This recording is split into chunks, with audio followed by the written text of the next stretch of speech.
दोस्तों, ये बात सच है कि अगर एक देशभक्त के अंदर से उसके प्राण निकाल दिए जाएं, तब भी उसके अंदर की देशभक्ति जाती नहीं। शायद कुछ लोग इस बात पर यकीन न करें, लेकिन आज के इस वीडियो में हम आपको इस बात का यकीन करा देंगे। इसीलिए आपसे गुजारिश है कि इस वीडियो को अंत तक जरूर देखें। आज की ये वीडियो इसलिए स्पेशल है क्योंकि आज हम आपको एक ऐसे भारतीय सैनिक के बारे में बताने जा रहे हैं जो खुद तो मर गया, लेकिन सरहद पे उसकी आत्मा आज भी पहरा देती है। वैसे तो इस सैनिक की मृत्यु 1968 में ही हो गई थी, लेकिन ये आज भी इस सैनिक की आत्मा जो कि देशभक्ति से भरी हुई है, वो भारत और चीन बॉर्डर पर पहरा देती है।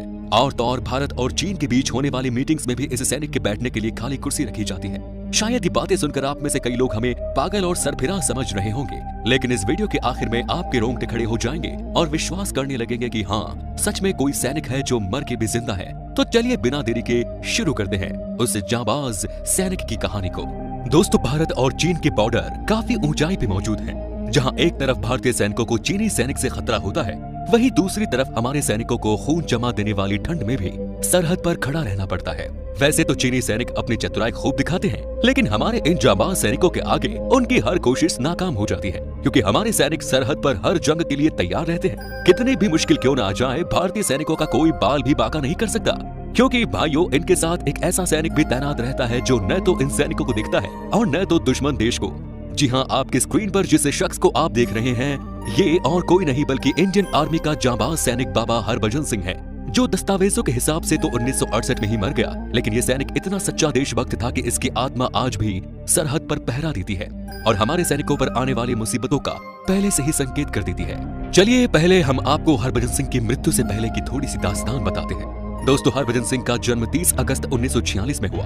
वैसे तो ये ड्यूटी इंडियन आर्मी के लिए करते थे, लेकिन हरभजन सिंह का जन्म पाकिस्तान के सरदाना गांव में हुआ। लेकिन भारत और पाकिस्तान के बंटवारे में हरभजन सिंह भी अपने परिवार के साथ हिंदुस्तान में आ गए। अब हमारे इंडियन आर्मी रिकॉर्ड के मुताबिक हरभजन सिंह 9 फरवरी 1966 को भारतीय सेना के पंजाब रेजिमेंट के 24वें बटालियन के रूप में नियुक्त किए गए और कुछ समय के बाद 1968 में इंडिया चाइना बॉर्डर नाथुला पास पर इनकी तैनाती की गई, जो कि ईस्ट सिक्किम में मौजूद है। आपकी जानकारी के लिए बता दें कि इस जगह पर खून जमा देने वाली ठंड और भारी बर्फ गिरती है, लेकिन इसके बावजूद भी भारत माता के वीर पुत्र सरहद पर हर संकट का सामना करने के लिए तैयार रहते हैं। अब दोस्तों, शायद ये बात आपको भी पता होगी कि उस समय पर भारी वजनी सामान को लाने ले जाने के लिए घोड़ों को इस्तेमाल किया जाता था। हरभजन सिंह घोड़े पे सामान लाद के अपनी पोस्ट पे जा रहे होते हैं, लेकिन भारी बर्फबारी की वजह से उनका पैर फिसल जाता है और वो नीचे नदी में गिर जाते हैं और किसी को पता भी नहीं लगता। लेकिन जब बाकी सैनिकों को इनके बारे में पता चलता है तो सभी लोग इनकी छानबीन करते हैं, पर कई कोशिशों के बाद भी बाकी सैनिकों को हरभजन सिंह की कोई खबर नहीं मिलती। अब आप सुनकर चौंक जाएंगे कि 2 दिन बीत जाने के बाद हरभजन सिंह की सैनिकों की टोली में से एक जवान के सपने में हरभजन सिंह आते हैं और बताते हैं कि उनका शव कहाँ पड़ा है। अब कुछ सैनिक उसी जगह पर जाते हैं जिस जगह के बारे में सपने में आया था। अब दोस्तों, जैसे ही उस जगह पर सैनिक पहुंचते हैं तो उन्हें हरभजन सिंह समेत उनकी राइफल भी मिलती है। सेना को उनका शव मिलने के बाद वो उनकी शव यात्रा धूमधाम से निकालते हैं, क्योंकि दोस्तों, भले ही किसी जवान की मृत्यु हो गई हो, लेकिन अपने जिंदा रहने तक एक जवान अपने देश की रक्षा और देश के लोगों के लिए अपने परिवार समेत कई चीजों का बलिदान कर देता है। अब दोस्तों, कुछ दिन बीत जाने के बाद नाथुला पास बॉर्डर पर मौजूद एक जवान के सपने में हरभजन सिंह आते हैं और उनकी समाधि की स्थापना की इच्छा जाहिर करते हैं, जिसके बाद हरभजन सिंह की वीरता और शौर्यता का सम्मान करते हुए 1982 में नाथुला पास पर समाधि निर्मित कर दी जाती है, जिसे लोग अब बाबा हरभजन सिंह मंदिर के नाम से जानते हैं। इसके अलावा दोस्तों, एक के बाद एक जवानों के सपने में बाबा हरभजन सिंह आते हैं और उनसे कहते हैं कि भले ही उन्होंने अपना शरीर छोड़ दिया, लेकिन उनकी आत्मा हमेशा ऑन ड्यूटी रहती है। जब इन जवानों के सपने में हरभजन सिंह आते तो सैनिकों के सपने वाली बातों पर कोई भी व्यक्ति यकीन नहीं करता था, यहाँ तक कि सेना के प्रमुख भी इन सपनों को सिर्फ एक वहम समझते रहे। लेकिन कुछ दिनों के बाद सैनिकों के साथ हुई कुछ ऐसी घटना जिसके बाद हर कोई बाबा के ऊपर विश्वास करने लगा।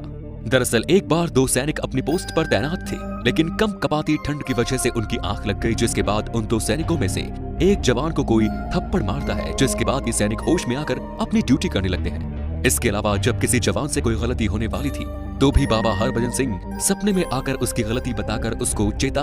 अब इन सब घटनाओं के घटित होने के बाद सभी सैनिक और सेना के प्रमुख बाबा पर विश्वास करने लगे और तो और सेना के प्रमुख ने ये भी बताया कि इन सपनों के बाद से हमारे जवानों का मनोबल भी काफी बढ़ गया था, क्योंकि सैनिक यही सोचते थे कि जब कोई जवान मरने के बाद भी अपनी ड्यूटी कर रहा है तो हम भी अपने देश के लिए, लोगों के लिए हर मुश्किल घड़ी के लिए खुद को तैयार करेंगे। सैनिकों को ये विश्वास हो गया था कि उनके बीच एक ऐसा इंसान भी मौजूद है जो हमें दिखता तो नहीं, लेकिन हमारे लिए हमेशा सरहद पर तैनात रहता है। शायद आप सुनकर चौंक जाएंगे कि बाबा की वीरता की कहानी न केवल भारतीय जवानों की जुबान पर है, बल्कि चीनी सैनिक भी उनसे जुड़ी कहानी बताते हैं। दरअसल एक बार चीनी सेना के प्रमुख ने भारतीय सेना के अधिकारी से इस बात की शिकायत की कि कोई भारतीय सैनिक हमारे इलाके में घोड़े से सवार होकर छानबीन करता रहता है। अब इस बात का पता लगाने के लिए अधिकारी ने कुछ जवानों को इस घटना का पता लगाने के आदेश दिए।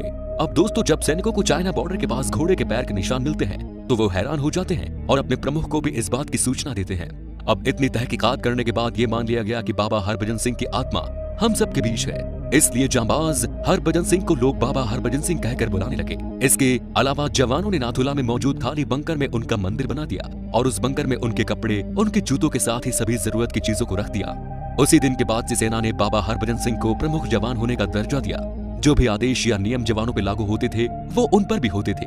यहाँ तक कि बाबा की सैलरी और नाश्ते से लेकर उनका रात का खाना तक उनके लिए परोसा जाने लगा। इंडियन आर्मी ने बाबा हरभजन सिंह के बंकर का जिम्मा अपने ऊपर लिया और आप सुनकर हैरान हो जाएंगे कि जब भी रात का समय होता था बाबा के बंकर का दरवाजा बंद कर दिया जाता था, क्योंकि ये उनकी ड्यूटी का समय होता था। और आपको बता दें कि कई बार ऐसा भी हुआ है जब सुबह के दौरान सैनिकों को उनके जूतों में मिट्टी और बिस्तर बिखरा हुआ दिखता था। दोस्तों, इन्हीं सब बातों की वजह से हमें भी इन बातों पर विश्वास करना चाहिए कि सच में कोई ऐसा भारत का वीर था जो अपने देश के लिए मरने के बाद भी अपनी ड्यूटी करता था ताकि हम और आप अपने घरों में सुरक्षित रह सके। आपको ये तो पता ही होगा कि देश के जवानों को हर साल छुट्टी भी दी जाती है। ठीक इसी तरह बाबा हरभजन सिंह को भी इंडियन आर्मी छुट्टी पर उन्हें उनके घर भेजती थी। दरअसल बाबा के सब सामान सहित 3 जवानों को ट्रेन द्वारा उनके गांव कपूरथला भेजा जाता था। जी हाँ, बाबा के नाम की न सिर्फ सीट बुक होती थी बल्कि जब तक बाबा का स्टेशन नहीं आ जाता था उनकी सीट खाली ही रहती थी। 2 महीनों की छुट्टी पूरी होने के बाद 2 जवान फौजी जीप से उनके घर तक उनको लेने जाते। दोस्तों, बाबा हरभजन सिंह को छुट्टी देने के बाद सेना के सभी जवान सिक्किम वैली पर चौकन्ना रहा करते थे, क्योंकि उन्हें ये पता था कि इस समय बाबा छुट्टी पर हैं, इसलिए किसी भी तरह की चेतावनी बाबा नहीं दे पाएंगे। लेकिन दोस्तों, बाबा का सिक्किम से जाना और वापस आना एक धार्मिक आयोजन का रूप लेता जा रहा था जिसमें बड़ी संख्या में जनता इकट्ठी होती थी। वैसे ये बात जाहिर है कि बाबा हरभजन सिंह की इस वीरता के बाद जब वो गांव जाते होंगे तब अनेकों लोग उनके घर में जाते होंगे। पर दोस्तों, हमारे देश सहित दुनिया की हर कानून की किताब में इस तरह के अंधविश्वास की कोई जगह नहीं। इसलिए देश के कुछ बड़े लोग बाबा को छुट्टी दिए जाने पर नाराज होने लगे, जिस वजह से उन लोगों ने अदालत का दरवाजा खटखटाया और बाबा की छुट्टी पर रोक लगवा दी। और उस दिन के बाद से ही बाबा हरभजन सिंह साल के 12 महीने वहीं रहने लगे। अब दोस्तों, ये बात भी आपको पता होगा कि जवानों की क्षमता के अनुसार ही उनकी ड्यूटी का समय तय किया जाता है। आसान भाषा में कहूँ तो इनको रिटायर कर दिया जाता है। ठीक उसी तरह पूरे सम्मान के साथ उन्हें 2016 में रिटायर कर दिया गया। लेकिन बाबा का मंदिर और बंकर आज भी वहाँ मौजूद है और आप चाहे तो बाबा के मंदिर के दर्शन भी कर सकते हैं। लेकिन आपकी जानकारी के लिए ये बता दें कि बाबा हरभजन सिंह का मंदिर समुद्र तल से 13,500 फीट की ऊंचाई पर स्थित है, जहाँ पर ऑक्सीजन लेवल काफी कम होने की वजह से लोगों को सांस लेने में दिक्कत होती है।